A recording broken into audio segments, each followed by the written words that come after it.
तस्मै श्रीगुरवे नमः। નમસ્કાર બાળ મિત્રો, શ્રી સંસ્કાર સ્કૂલ વઢવાણ ઓનલાઈન એજ્યુકેશનમાં આપનું સ્વાગત છે.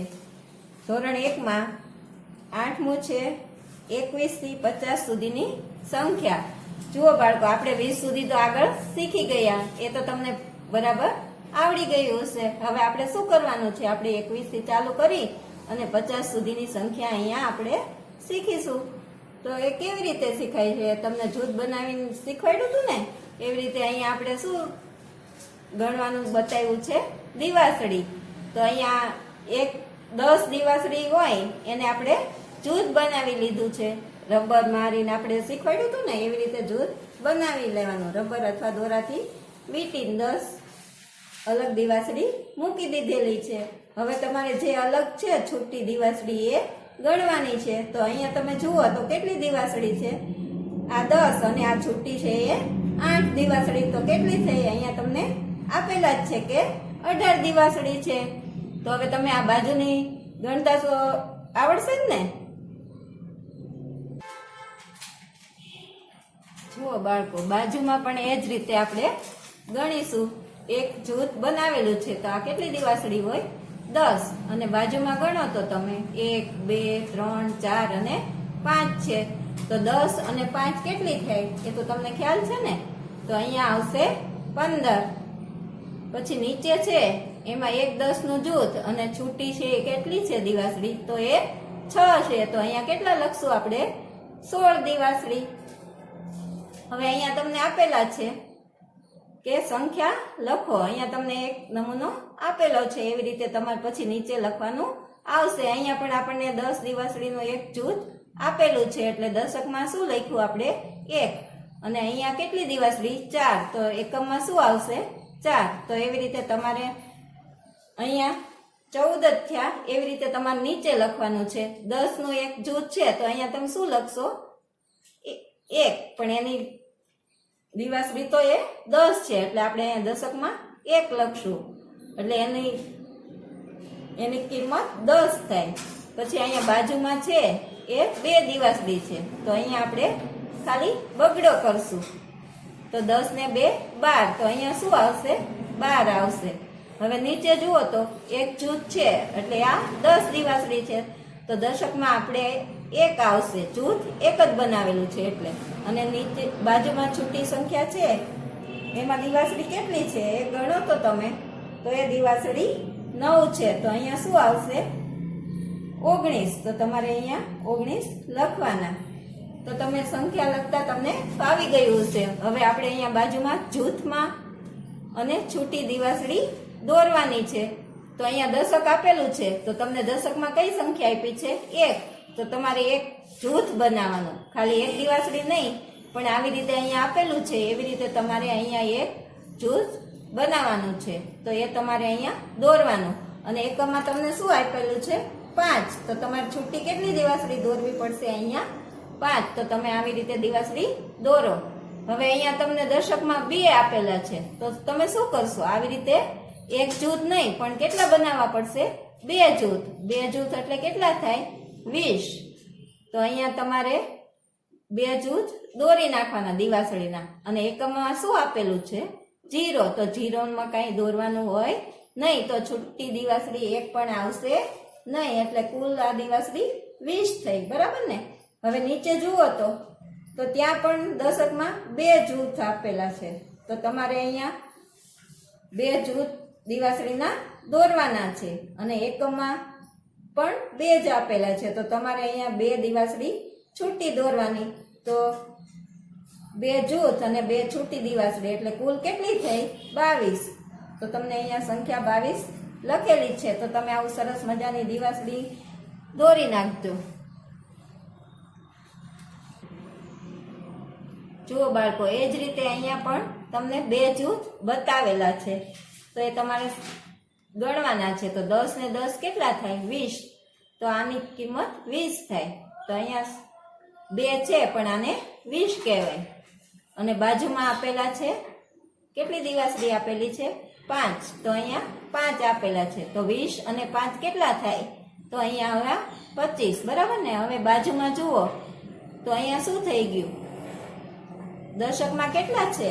3. તો તમને અહીંયા 3 જૂથ આપેલા છે, કેમ કે 10, 20 અને 30 એમ 3 જૂથ થાય. 10 દિવાસળી ગણીએ તો અહીંયા 3 જૂથ છે એટલે 30 દિવાસળી થાય. પછી બાજુમાં અલગથી 3 દિવાસળી આપેલી છે, તો એકમમાં આવશે 3. તો અહીંયા કુલ કેટલી થઈ? 33. હવે અહીંયા જુઓ તો પાછા 2 જૂથ બતાવેલા છે એટલે દશકમાં આવશે 2 અને એકમમાં કેટલા છે જુઓ તો 3. તો તમને અહીંયા 3 દિવાસળી અલગથી દોરેલી છે. તો આપણે આ ગોળમાં શું લખશું? તમને ખ્યાલ આવ્યો? આપણે અહીંયા 23 લખશું. હવે અહીંયા બાજુમાં કેટલા જૂથ બનાવેલા છે? 1, 2, 3 ને 4. તો અહીંયા દશકમાં 4 લખેલા જ છે. હવે એકમમાં અલગ કેટલી દિવાસળી છે? તો 2. તો અહીંયા એકમમાં 2 આપેલા છે. તો આપણે કુલ સંખ્યા લખવી હોય તો શું લખશું? તો ચોગડે બગડે કેટલા થાય? 42. તો અહીંયા તમારે શું લખવાનું? 42. બરાબર ને? હવે અહીંયા પાછા 2 જૂથ આપેલા છે, તો અહીંયા આપણે દશકમાં 2 લખશું અને એકમની દિવાસળી ગણો તો કેટલી છે? તો અહીંયા દિવાસળી તમને 1, 2, 3, 4, 5 અને 6 આપેલી છે. તો એકમમાં તમારે અહીંયા શું આવશે? 6. તો 2 અને દશકમાં 2 અને અહીંયા 6. તો 20 અને 6 કેટલા થાય? તો અહીંયા તમારે 26 લખવાના. હવે બાજુમાં જોઈએ તો 4 જૂથ આપેલા છે, તો તમારે અહીંયા દશકમાં 4 લખી નાખવાનું. અને બાજુમાં દિવાસળી આપી છે એ કેટલી છે એ જુઓ તો ત્યાં દિવાસળી તમને 6 આપેલી છે. તો એકમમાં શું આવશે? 6. તો તમારે અહીંયા 6 લખવાના અને અહીંયા રાઉન્ડમાં કેટલા આવશે? 46. તો એની 46 કુલ દિવાસળી થશે. હવે અહીંયા નીચે આપેલા છે 4 જૂથ, તો દશકમાં આવશે 4 અને એકમમાં કંઈ છે જુઓ તો નથી ને? તો અહીંયા શું આવશે? એકમમાં 0 લખવાનો. તો અહીંયા તમારે ગોળ રાઉન્ડમાં શું લખવાનું આવશે? 40. 4 ને 0 40. હવે અહીંયા બાજુમાં 3 જૂથ આપેલા છે, તો તમારે અહીંયા દશકમાં 3 લખી નાખવાના. અને બાજુમાં જોશો તો કેટલી દિવાસળી આપેલી છે? તો ત્યાં 7 દિવાસળી આપેલી છે. તો 30 અને 7 તો કેટલી દિવાસળી થાય? તો અહીંયા 37 લખવાનું. 30 અને 7 હોય તો 37 થશે. બરાબર ને? હવે નીચેનું જુઓ તો એમાં પણ 3 જૂથ આપેલા છે એટલે દશકમાં 3 આવશે અને છૂટી દિવાસળી 9 છે, તો અહીંયા 39 કરવાના. અને બાજુમાં 4 જૂથ આપેલા છે, તો દશકમાં 4 આવશે અને એકમમાં કેટલી દિવાસળી છે? 6. તો અહીંયા 46 તમારે ગોળ રાઉન્ડમાં લખવાના. જુઓ બાળકો, આપણે અહીંયા 21 થી 40 સુધીની સંખ્યાઓ એટલે કે આપણે ગણતરી કરશું. 21 થી 40 સુધીમાં કઈ રીતે ગણી શકાય સંખ્યા? તો ખાલી જગ્યા પૂરો. જ્યાં પણ ખાલી જગ્યા હોય ત્યાં આપણે પૂરવાની છે. તો અહીંયા તમને 2 જૂથ આપેલા છે, તો તમને ખ્યાલ આવી ગયો ને? 2 જૂથ હોય તો કેટલી દિવાસળી થાય? એક જૂથમાં 10 હોય તો 2 જૂથમાં કેટલી દિવાસળી હોય? 20 હોય. 20 અને એક અલગ આપેલી છે, તો અહીંયા 21 થયા. એવી જ રીતે તમને અહીંયા 20 દિવાસળી અને 2 અલગ છે એકમમાં, તો કેટલી થઈ? 22. એવી જ રીતે નીચે જુઓ તો 20 દિવાસળી 2 જૂથ એટલે, અને બાજુમાં 3 આપેલા છે તો 23 થઈ. હવે તો તમને ખ્યાલ આવી જ ગયો ને? 2 દશક એટલે 20 અને બાજુમાં કેટલી આપેલી છે? 4 દિવાસળી, તો અહીંયા કેટલા આવશે? 24. હા બરાબર, તમને આવડી ગયું. હવે તો અહીંયા પણ 2 જૂથ આપેલા છે અને બાજુમાં છૂટી દિવાસળી 5 છે, તો અહીંયા કેટલા આવશે? 25. હવે તો તમારે દોરવાનું આવ્યું. અહીંયા તો 2 જૂથ છે તો 20 દિવાસળી તો છે જ તે. હવે તમારે અહીંયા એકમમાં 6 આપેલા છે, તો તમે શું કરશો? સમજાઈ ગયું ને? તમારે અહીંયા 6 દિવાસળી દોરવાની અને અહીંયા સંખ્યા કઈ લખશો? તો બગડે ઝગડે 26 લખવાના. તો તમે અહીંયા લખી નાખજો ખાલી જગ્યામાં. હવે અહીંયા 2 જૂથ અને 7 એકમ એટલે 20 ને 7 27 અહીંયા આપેલા જ છે. એવી જ રીતે અહીંયા 20 છે અને બાજુમાં શું દોરવાનું? કેટલી છૂટી દિવાસળી દોરશો? તો અહીંયા 8 એકમ આપ્યા છે એટલે તમારે અહીંયા 8 દિવાસળી દોરવાની, જેથી 28 સંખ્યા થઈ જાય. હવે અહીંયા આપેલા છે 2 જૂથ એટલે 20 દિવાસળી, અને છૂટી કેટલી આપેલી છે તો તમે ગણશો તો આ દિવાસળી 9 છે, તો અહીંયા કેટલા આવી ગયા? 29 આવી ગયા ને. તો આવી રીતે દિવાસળી વધતી ગઈ અને અહીંયા પણ એક જૂથ નવું બની ગયું. તો તમને પહેલા 2 જૂથ તો આપેલા જ હતા. હવે આ 9માં એક નવી દિવાસળી આવી ગઈ તો 10 થઈ ગયા. એટલે કેટલી દિવાસળી થઈ ગઈ?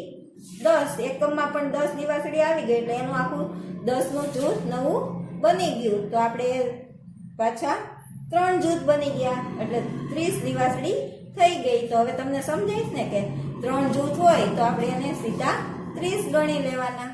તો તમે અહીંયા બાજુમાં જોશો તો તમને 3 ના જૂથ આપેલા છે. તો 3 જૂથ હોય તો એને સીધા 30 ગણી લેવાના. 30 અને 1 કેટલા થાય? તો 31. હવે તમને અહીંયા 3 દશક આપેલા છે તો તમે અહીં કેટલા જૂથ દોરશો? તો તમારે અહીંયા પણ 3 જૂથ દોરવા પડશે, અને 2 તો આપેલા જ છે એટલે તમારે અહીં રાઉન્ડમાં 32 સંખ્યા લખવાની. હવે નીચે તમને 3 જૂથ આપ્યા છે એટલે 30, અને અલગ એકમમાં પણ 3 આપેલા છે તો તમારે અહીંયા 3 દિવાસળી નવી દોરવાની. તો અહીંયા કેટલા થશે? 33 તમારે ત્યાં લખવાના છે. હવે નીચે તમને 3 જૂથ અને 4 અલગ આપેલા છે તો તમારે રાઉન્ડમાં 34 સંખ્યા લખી નાખવાની. હવે અહીંયા ખાલી જગ્યા આપી છે તો તમે અહીંયા કેટલા જૂથ દોરશો? 3. તો અહીંયા તમારે 3 જૂથ બનાવી નાખવાના. 30 અને 5 અલગથી દિવાસળી છે તો કેટલી થશે? 30 અને 5 થાય 35. તો તમારે અહીં તગડે પાત્રે 35 લખવાના. હવે તમને નીચે આપેલું છે કે 10 ના 3 જૂથ છે તો અહીંયા 30 થઈ, અને એકમમાં શું આપવું છે? 6. તો તમે અહીંયા કેટલી દિવાસળી દોરશો? તો અહીંયા તમારે 6 દિવાસળી દોરવાની, જેથી 36 સંખ્યા આવી જાય. હવે અહીંયા તમને 3 જૂથ આપેલા છે અને અલગ છૂટી દિવાસળી કેટલી આપેલી છે ગણો તો એ 7 દિવાસળી છે. તો તમારે અહીંયા શું લખવું પડશે? તગડે સાતડે 37. તો તમે અહીંયા એ લખી નાખજો. હવે તમને અહીંયા 3 જૂથ તો આપેલા જ છે, અને એકમમાં કઈ સંખ્યા આપેલી છે જુઓ તો 8 આપ્યા છે. તો તમે અહીંયા કેટલી દિવાસળી દોરશો?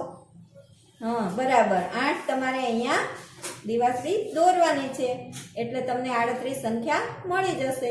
પછી નીચે તમને 3 જૂથ આપેલા છે અને એકમની જગ્યા ખાલી છે તો તમે એકમમાં કેટલી દિવાસળી દોરશો? 9 દિવાસળી. તો 30 અને 9 અલગથી દિવાસળી હોય તો કેટલી થશે? તો એ 39 થશે. હવે પાછા 3 જૂથ તો છે જ તે, અને 9 દિવાસળીમાં એક પાછી આવી ગઈ તો કેટલી થઈ ગઈ? અહીંયા 10 દિવાસળી થઈ ગઈ. તો જુઓ આ તો 4 જૂથ બની ગયા. તો તમને ખ્યાલ આવી ગયો ને? 4 જૂથ હોય તો કેટલી દિવાસળી હોય? 40. તમે પેન્સિલના બોક્સ લેતા હશો તો દરેક બોક્સમાં 10 પેન્સિલ આવતી હશે. તો તમને હવે ફટાફટ ગણતા આવડી જશે કે એક બોક્સ હોય તો 10, 2 બોક્સ હોય તો 20, 3 હોય તો 30 ને 4 હોય તો 40. આવડી ગયું ને? તો તમારે 40 પેન્સિલ લેવી હોય તો 4 બોક્સ લેવા પડે. ચલો બાળકો, 40 સુધી તમને આવડી જ ગયું ને? હવે આપણે 41 થી 50 સુધીની સંખ્યાઓ જોઈએ. તો અહીંયા તમને સીધા 4 જૂથ તો આપેલા જ છે. 4 જૂથ એટલે 40 થયા, તો ખ્યાલ આવી ગયો ને? હવે 40 અને 1 હોય તો અહીંયા 41 થયા. એવી જ રીતે અહીંયા નીચે તમને 4 જૂથ આપેલા છે અને એકમમાં 2. તો અહીંયા તમે 2 દિવાસળી દોરો, અને 40 ને 2 કેટલા થાય? તો ચોકડે બગડે 42 અહીંયા લખો. હવે નીચે તમને 4 દશક આપેલા છે તો અહીં તમે શું દોરશો? અહીંયા તો તમારે શું દોરવાનું છે? આવી રીતે 4 જૂથ દોરવાના છે એટલે 40 દિવાસળી દોરી ગણાય. અને બાજુમાં 4 છે તો 40 ને 4 44. અહીંયા 44 લખવાના. હવે તમને 10 આપેલા છે તો એ 40, અને બાજુમાં 5 આપેલા છે તો અહીંયા તમારે 5 દિવાસળી દોરવાની એટલે 45 થઈ જાય. હવે નીચે બાજુમાં તમને 4 જૂથ આપેલા છે તો એ 40, અને અહીંયા ખાલી જગ્યામાં કેટલી દિવાસળી દોરશો? 6. એકમમાં કેમ કે 6 આપેલા છે તો તમારે 6 દિવાસળી દોરવાની અને એક રાઉન્ડમાં કેટલા આવશે 46. હવે અહીંયા તો તમને આપેલા જ છે 40 અને 7 એકમમાં તો કેટલા થયા 47. હવે અહીંયા 40 અને અહીંયા કેટલી દિવાસળી દોરશો 8, તો એકમમાં તમે 8 દોરી નાખજો એટલે 48 થઈ જશે. હવે તો તમને ખ્યાલ આવી જ ગયો કે અહીંયા 4 જૂથ દોરવાના છે. તો 40 અને 9 કેટલા થયા તો 49. હવે અહીંયા નીચે તમારે 4 જૂથ આપેલા હતા અને આ છેલ્લું છે એ શું બની ગયું પાછું એક 10નું નવું જૂથ બની ગયું. તો એક બધી થઈને કેટલી દિવાસળી થઈ ગઈ 50. તો તમને હવે 50 સુધીની ગણતરી તો આવડી ગઈ, બરાબર ને. હવે તમે આવી રીતે જૂથ બનાવી અને સંખ્યાઓ ગણતા શીખજો અને જૂથ બનાવતા પણ શીખજો.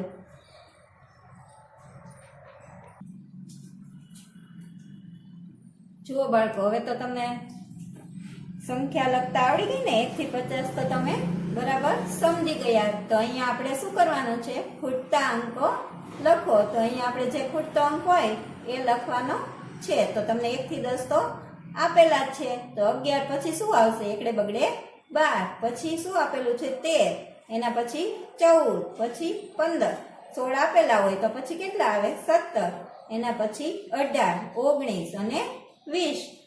તો 20 પછી શું આવે તો તમને ખ્યાલ છે ને, આપણે 21 હમણાં જ શીખ્યા. તો અહીંયા આવશે બગડે એકડે 21, પછી 22, એના પછી 23, 23 પછી 24, 26, 27 અને 27 તો આપેલી જ છે. તો અહીંયા શું આવે 28, પછી 29 અને 30. તો અહીંયા શું આવશે હવે તમને ખ્યાલ આવી ગયો ને. 30 પછી 31, 32, 33, 34, 35, 36, 37 ને 38 તો આપેલી જ છે. એના પછી 39, પછી 40, 40 પછી શું આવે તો જોગડે એકડે 41, પછી 42, 43, 44, 45, 46, 47, 48 અને આને 49 કહેવાય. ખાસ તમારે ધ્યાન રાખવાનું. અને એના પછી શું આવશે 50.